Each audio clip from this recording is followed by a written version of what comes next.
Hello everyone, my name is Jordan, also known as Scraps, and today I want to teach you guys a spread bass and lead.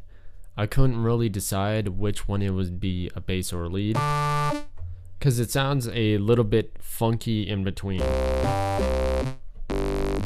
Sounds like a Cookie Monster bass. So what I'm going to do is show you guys how to create this wonderful piece of meat, or the synth. And here is a little bit of a demo example showing off how it can be percussive and how it can actually be like a main lead for EDM or for dubstep. So take a listen.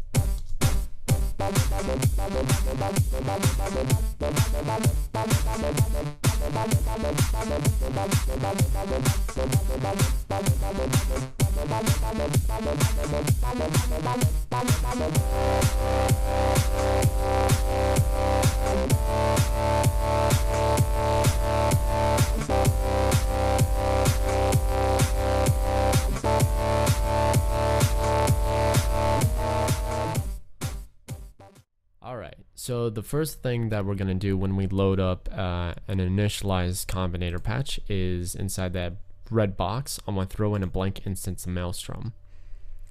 For the Maelstrom parameters, we do not mess with anything over here. So I think for the mod parameters, we're not going to even mess with any of the mods either. Okay, so for the first oscillator, I'm going to set this to a sawtooth. And I'm going to take it down an octave.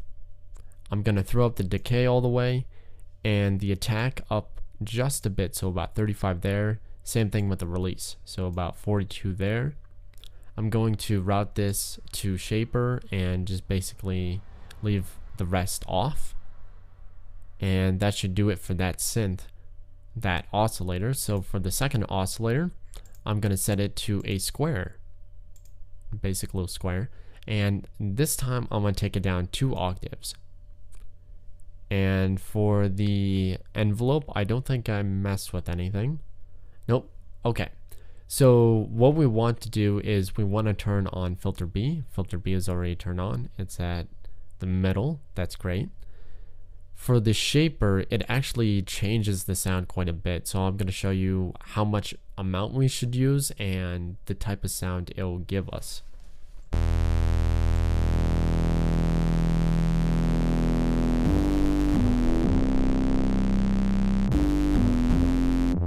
So it's a little bit fatter. For filter A, actually, I'm going to throw up the frequency all the way and don't need to turn on keyboard follower.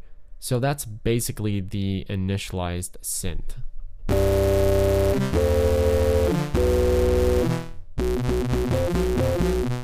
If you don't like the sawtooth carrying up, you can just take the attack and release down.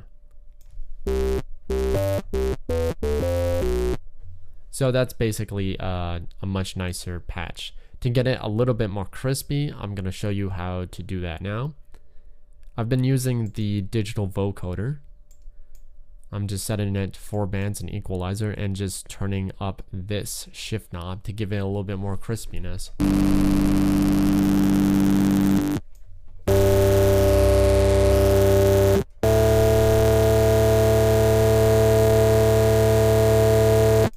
So about 40 should do that.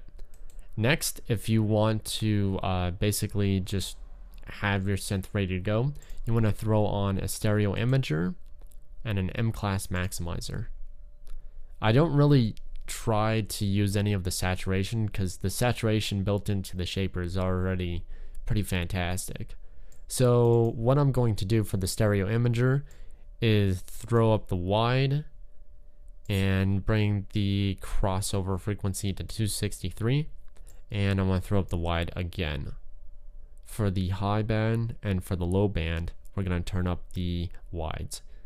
I'm going to take it off limiter, put attack to fast and release to fast, turn on soft clip, and set the amount just up all the way.